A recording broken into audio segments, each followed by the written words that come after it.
Hey folks, this is Matt once again, and by the time you see this, you've probably seen the update that Ben X this one got me some movies.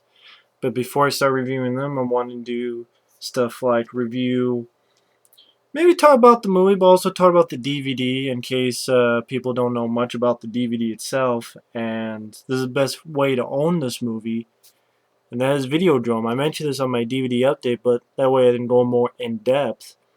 This is the Criterion Collection of Videodrome, which I got this for 10, 11 bucks, which the fact this is a Criterion Collection was a pretty good deal. Got it at Go Hastings. And Videodrome was a film, I believe was released in 83, 82 or 83. I think 83. Starring James Woods. And James Woods, I gotta say, is one of my favorite actors. James Woods, even if it's a bad movie, the guy gives such a great, intense performance. And I enjoy him in films like Cop and The Hard Way. And the guy, John Carpenter's Vampires. Whether it's a good or bad movie, James Woods is not the bad part of it. He's always a great actor. And Cat's Eye was another one. He was good. And I said in Smokers Inc. and as well as Videodrome. And by this time, I think before this he had done films which I haven't seen, but I think a little before this he had done a film called Eyewitness with Sigourney Weaver and William Hurt, which I haven't seen. Something called Split Image. I think after this he had done Once Upon a Time in America or something like that with Robert De Niro. I think it was Sergio Leone film. But this was also directed by David Cronenberg. And the reason I'm pausing, I believe this was right after Scanners that David Cronenberg had directed this. I think he directed Scanners, then this film, and then after this film, I think it was The Dead Zone. And David Cronenberg, he's a guy who he's definitely, when you see his films, you know it's his. Although he doesn't really do horror films now, it's more like the history of violence and I already forgot what the hell the other one was called that he did with Viggo Mortensen. Damn it. Anyway, I'm sure someone will mention it down below. I kind of do wish he would go back into, like, I know he did, like, something with the guy from Twilight, I think. I'm like, I'm not seeing that. I don't care. I don't care. Doesn't look, did not interest me, but hey, maybe I'm wrong, but I don't know. And get into first off the DVD itself. I like the way, like I said in the DVD update, I like the way it's set up where you have this. Which, weirdly enough, I asked what this was. I got a few different answers, but I believe it's a Betamax, I believe. But I know I got actually a few different answers.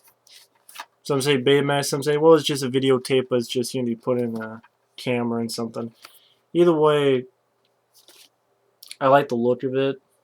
Kind of like what was put into James Wood's chest. More like his stomach, I should say.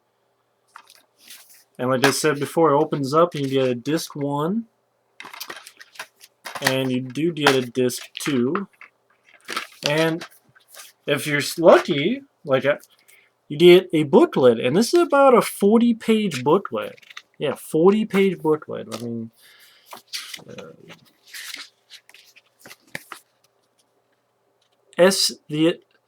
this essay originally appeared in The Village Voice in 1983. It was updated for the DVD release in May 2004. This particular DVD release. Talk about David Cronenberg and about films he had done before, as well as this film and the production of Videodrome.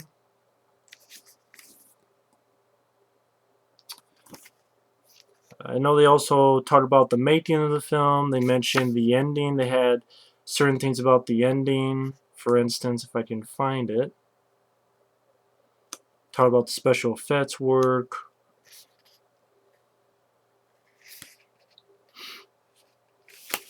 Here it is here. As for the shipboard suicide that ends the film, it was Cronenberg's original intention to continue the film briefly beyond it, into the next phase, as Nicky's video image calls it. Before the decision was made to end the scene with the bang of Max's gun, Cronenberg describes his vision. After the suicide, he ends up on the Videodrome set with Nikki, hugging and kissing and neat stuff like that. A happy ending? Well, it's my version of a happy ending. Boy meets girl on the Videodrome set with the clay wall maybe covered in blood, but I'm not so sure. Freudian rebirth imagery, pure and simple. In anticipation of shooting it, Mark Irwin outlined his visual intentions thusly. He'll shoot himself in the head and go boom. Out of the frame, we'll cut to his head hitting the clay wall, and the camera will trap back, and there he is, happy in front of the fireplace with his pipe and slippers and Nikki hopping all over him. Another film for the whole family. But certain circumstances didn't come to be. For one, Deborah Harry had I'm out of it. Had contracted stomach flu, from which the whole crew had suffered at one time or another during the shoot, and because of the production was already behind schedule and rapidly nearing its Christmas deadline, he felt he could not execute the scene to his own standards. So, oh, you gave away the ending. Well, the film's from fucking 1983. But as for stuff that's on this, for people who want to know, like I said, 40-page booklet. You also have on disc 1, it's of course the unrated version. It's widescreen. You do have 2 audio commentaries. You have an audio commentary with David Cronenberg and the director of photography Mark Irwin. You have a second commentary, which granted they did separately, but it's still nice, with James Woods and Deborah Harry. So it's very nice that James Woods, he's a big fan of the film. He's proud of the film. It's nice that I'm talking about the film, and I'm a big fan of the actor. So you find a lot about the themes of Videodrome and the making of it. And then this too, you get Forging the New Flesh, about a half-hour documentary dealing with the special effects. Like they interviewed the effects guys, including Rick Baker. Rick Baker had done the effects. I think previously he had done An American Werewolf in London, so he went on to do this. Then you also have audio interview with Rick Baker and Michael Lennick, guys who help do the effects. And then, like, during the film, like, they show, like, certain stuff on TV, like this softcore porn thing called Samurai Dreams. Really shitty one. The transmissions of Videodrome, you can actually see them in their original unedited form. There's an interesting thing which you can actually, I'm sure you can find this on YouTube, but they got it from this. It's something called Fear on Film. It's from way back in 1982. It's about a 25 or so minute, 26-minute interview where Mick Garris himself, who's a director of Critters 2, and did The Stand. Back then, he was just a guy who would interview people, and he had this show, and he had this roundtable discussion where he talked with David Cronenberg, John Carpenter, and John Landis. The reason being, all 3 of them at that time had Universal Pictures films that they were working on or had done. Because American Werewolf in London was one, then John Carpenter was The Thing, and then David Cronenberg was working on Videodrome. You got trailers, you got a little promotional featurette, you got still galleries, and such. And as for the film itself, for those who don't even know what the plot is, which shame on you, you should see this. Basically, you have James Woods as this guy named Max Wren. He owns this little kind of sleazy cable TV station thing. And he wants something edgy. He wants something edgy to really, get his station out there.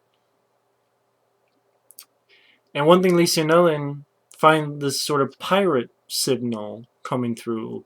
And it's this show that's very rough, and it seems like they just, beat the shit out of women. It's like, what's this? What's going on here?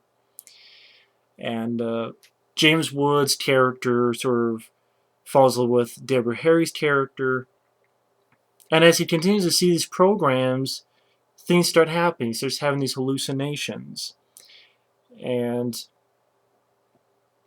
then he sort of gets pulled into this world of uh, sadomasochism and uh, bondage or pain, sexuality, insane special effects, Videodrome, sort of the signal that kind of makes you develop a brain tumor, but at the same time, it gives you hallucinations. But then it's getting to the point that the brain tumor maybe is becoming like a new organ. So your perception of reality has altered, and it makes you think a lot. It makes you think, well, maybe it's to a point where reality itself is changing in front of his eyes. You have that term, long live the new flesh. If whatever happens, like during the ending, I remember James Woods kind of referenced the Matrix, like, and William Gibson Neuromancer and stuff. Is it is he just dead? Simple as that. Does he live on in a new flesh of sort of like video flesh, like the movie says? Is it a new reality? Is it a new alternate metaphysical state that he goes to? Is it the complete opposite? It's one of those movies that makes you think, makes you use your brain, and this is one of those films I appreciate because I thought David Cronenberg did a great job directing. Howard Shore did the score. Really like his score. Very moody. Really gives you sort of ideals of television about how you want to go so far, but what if that morality choice can sort of be your downfall to other morality choices that you didn't want to do, as well as some really insane special effects like the gun that disappears in the stomach and has a slit, and then them basically these guys take a tape and push it right into James Wood's stomach, almost to program him, like brainwash him, almost like a Manchurian Candidate type of thing. But you're using this as the weapon, and he has like this gun, this sort of just gets into his skin and melds with his hand. Just the way it's done is really cool. And then you have, of course, this scene with the TV where the TV, like on top, it like bubbles and looks like veins are popping out, and this thing sort of comes out almost like it was a breast. Thus, just really interesting, intriguing ideas. It's definitely a film that makes you think. And granted, I'm not going to say I still understand it 100%. But it's one of those things that didn't piss me off in that way. It was intriguing. It was interesting. James Woods did an excellent job directing his character, and you really like him. You really feel sorry for him. You really don't want him to go through this, but at the same time, you see what happens. But at the end of the day, you can still make up your mind, have your own evaluation of what's going on, what's happening to a point. But also, David Cronenberg did a great job directing because it kept you interested enough without saying, "Oh, fuck this idea," of "Oh, fuck this movie." It's always intriguing. It's always pulls you in, and I would definitely say this is one of my favorite David Cronenberg films. Granted, my favorite is The Fly, but this may be my second favorite David Cronenberg film, and then maybe The Dead Zone will be number 3. So I have not Existence. I saw that long ago once, and I got pissed by the ending because I didn't understand what the fuck was going on during that whole ending. It's like, it was, but then it wasn't, but then it was, but then it wasn't, but it's not. And it's like, what the fuck? I don't even understand. What? Maybe that's the point. But that's a film that I'm like, I got so pissed and now I understand. I'm like, fuck this. Maybe I need to see it again, I know. But just Existence. For me, I thought it was a poor man's version of this, in my eyes. But that's just me. Maybe I have to see it again, give it another shot. I always thought it'd be interesting to do this kind of thing, but in the internet world, with all the crazy, sick stuff that you see on the internet. You know, imagine a Videodrome type thing, but dealing with the internet. I don't know how you do it, but I think that'd be kind of an intriguing idea. Sort of an internet version of Videodrome.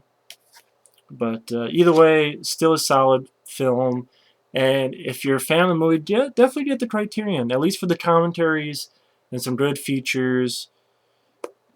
So good set. So thanks for watching. Take care, and we'll see you later.